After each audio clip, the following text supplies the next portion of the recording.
નમસ્કાર.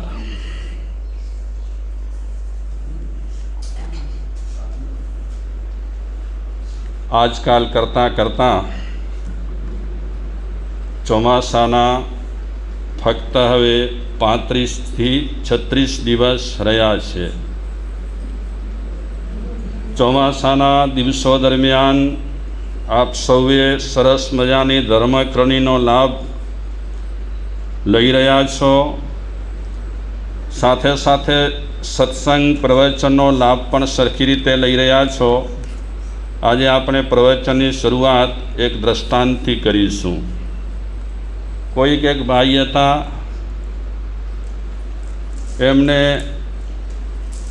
એક ધૂન લાગી. ધૂન એ લાગી કે મારે અજર અમર થવું છે. અજર અમર થવાની એ ભાઈને ધૂન લાગી. એ વિચારે છે અજર અમર થઈ જાઉં તો દુનિયામાં મને યાદ કરે લોકો. કવિ તેજ પણ કહે છે એક રચનામાં, હર મારું જે મન મેં, હર મારું જે મન મેં, એટલે દરેક માણસના મનમાં એળો વેખો હોય. એળો વેખો હોય એટલે કે એવી ઈચ્છા હોય, તમન્ના હોય, મનોભાવના હોય દરેક માણસની. જે આવું એળો કંઈક કમું કરે વિના, આવું એળો કંઈક कामू करे वेना. कच्छी में शब्द आई हूँ तो पात सादी भाषा में तो कम चूँ. जब मुँह पुठिया मुझी जादगिरी रही बने. दरेक मानस ने तमन्ना रहेली है कि हूँ एवं काई काम करूँ, एवं काई काम करी जाऊँ कि मारी यादगिरी आ दुनिया में रही जाए, माणसों मने याद करे. पण हिन वेसारी दुनिया में वरी जादगेरी केड़ी. पण हिन वेसारी दुनिया में जादगिरी केड़ी. केवी छे दुनिया आ वेसारी. वेसारी एटले भूलकणी. अत्यारे ज आपणे भूली जईए छीए एवुं नथी.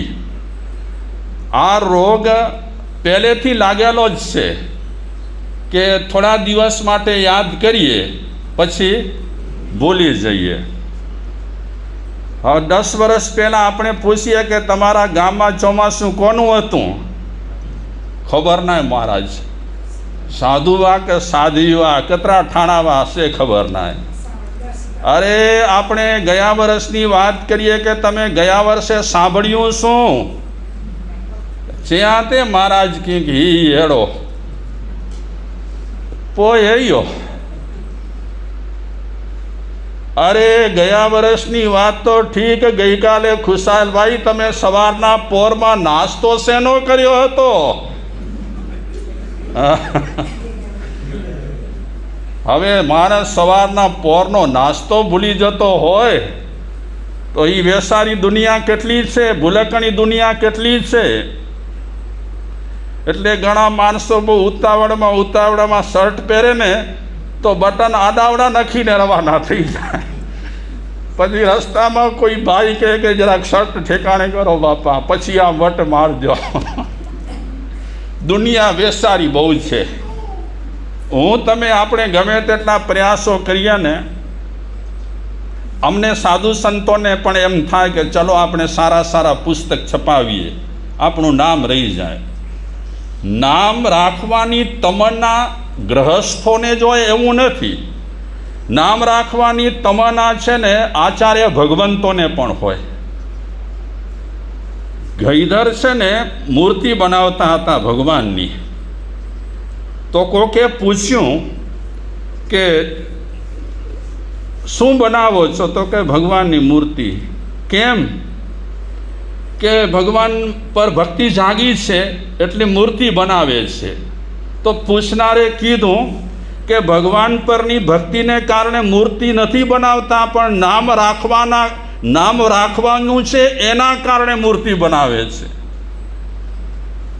હકીકતમાં છે ને આચાર્ય ભગવંતો શું બધાને નામ રાખવાની શું હોય?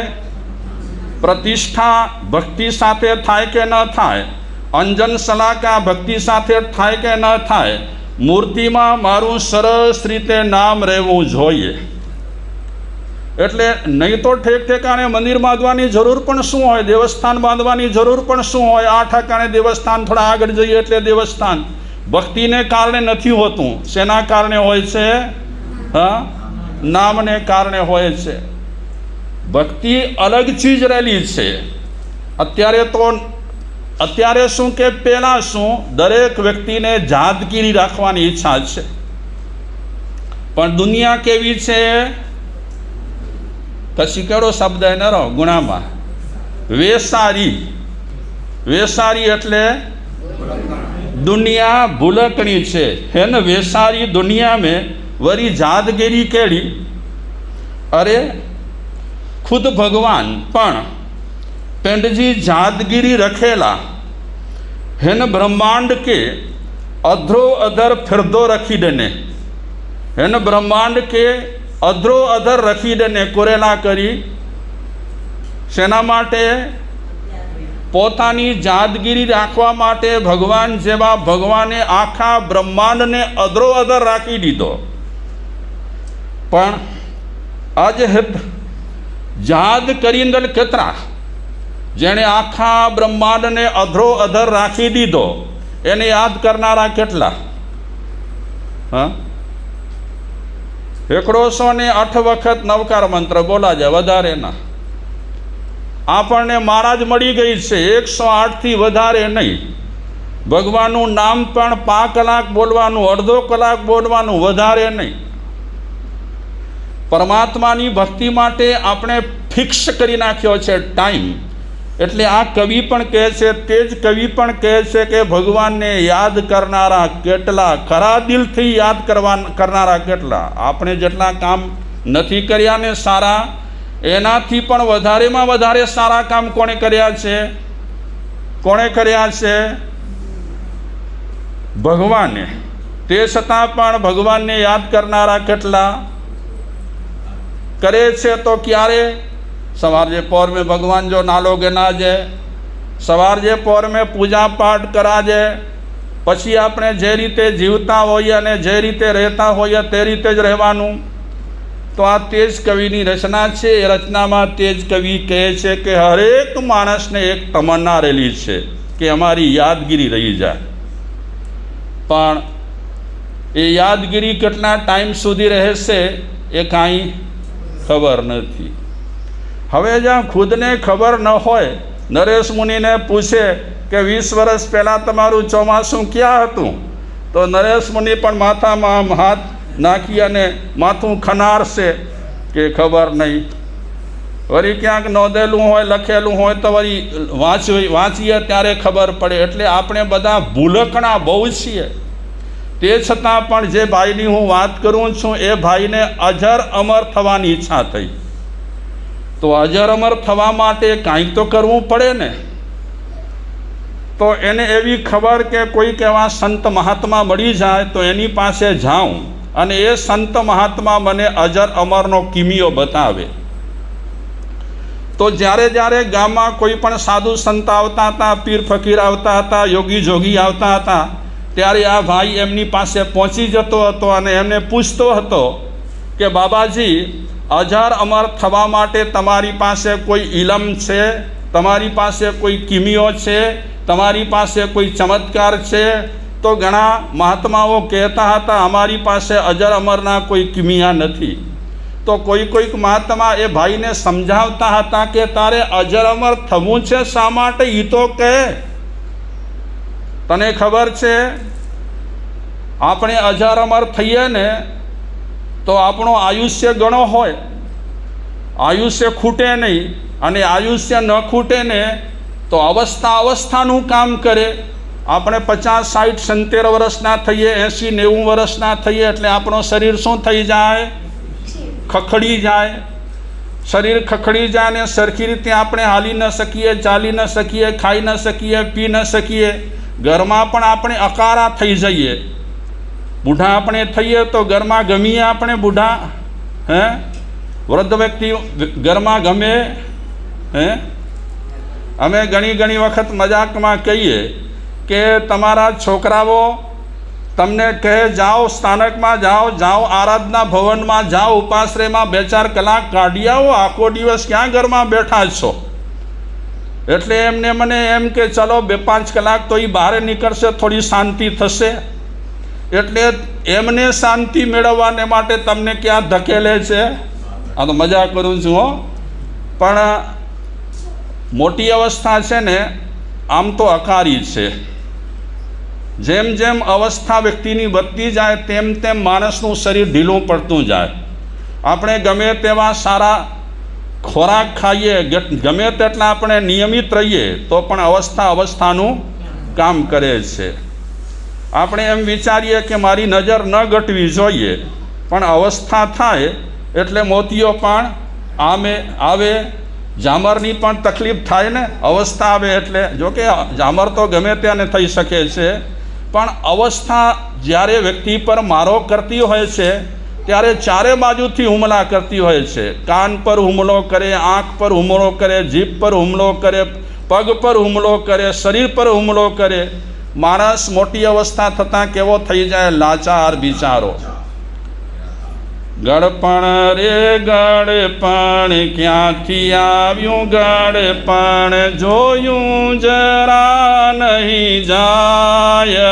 ગળપણ આંખે દેખાય, કાને સંભળાય નહીં.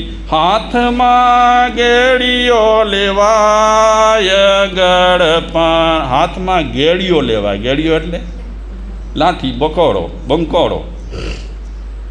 આ અવસ્થા મોટી અવસ્થા સારી નહીં આમ. એટલે ઘણી વખત ઘણા લોકો કહેતા હોય કે મારા સાહેબ અમે તો ભગવાનને પ્રાર્થના કરીએ છીએ કે સમયસર ઉપાડી લે. લાચાર થઈએ, ભેજાર થઈએ, ઘરમાં અકારા લાગીએ એનાથી પહેલાં સમયસર ઉકલી જઈએ તો એ જ છૂટે. અને વહુને કાંઈ ગમતું નથી, દીકરો કાંઈ કહેતો નથી. વહુને કાંઈ ગમતું, દીકરો કાંઈ કહેતો નથી. કેડિયા ઘર ખાલી થાય. ગળપણ રે ગળપણ. તો સાધુ સંતોએ માણસને કહેતા હતા કે બહુ અવસ્થા સારી નહીં, બહુ ઉંમર સારી નહીં, બહુ આયુષ્ય સારું નહીં. તું છોડી દે. એ તારી રઢ જે રહેલી છે, તારી જે ધૂન રહેલી છે અજર અમર થવાની. પણ એ ભાઈ ગમે તેટલા સાધુ સમજાવતા હતા તે છતાં પણ એ કહેતો હતો કે મને અજર અમર થવું છે. માણસ 100 વર્ષનો થાય તો તકલીફો તો થાય ને. હા, આ બિચારા માજી છે 103 વર્ષના. તકલીફો તો હોય ને એમને. જેમ જેમ વય વધતી જાય તેમ તેમ તકલીફો વધતી જાય. આમ જોવા જઈએ તો અમુક ટાઈમ સુધી આપણે સરખી રીતે રહી શકીએ છીએ, પોતા પર નિર્ભર.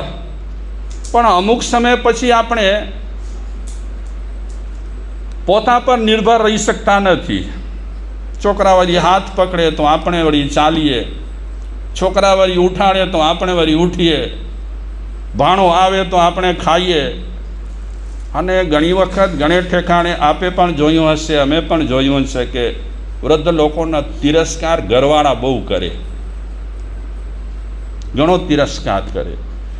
અગર ઘરવાળા વૃદ્ધ વ્યક્તિઓનો તિરસ્કાર ન કરતા હોય, માનભેર એમને સાચવતા હોય તો ભારતમાં વૃદ્ધાશ્રમો ઊભા કરવાની જરૂર ન પડે. પણ દિવસા દિવસે નામો બદલાવી કરી આપણા ભારતમાં વૃદ્ધાશ્રમો ખુલી રહ્યા છે. અને જ્યારે વૃદ્ધાશ્રમો ખુલે છે ત્યારે એ પ્રોગ્રામોમાં આપણે જઈએ અને તાળીઓ પાડીએ, ઉદ્ઘાટન થાય ત્યારે. પણ હકીકતમાં તાળીઓ પાડવા જેવી ખરી હકીકતમાં તો માણસે વડીલો પ્રત્યેનો જે માન ભાવ રહેલો છે એ ઘટાડી નાખ્યો, માટે વૃદ્ધાશ્રમો ઊભા કરવા પડે છે.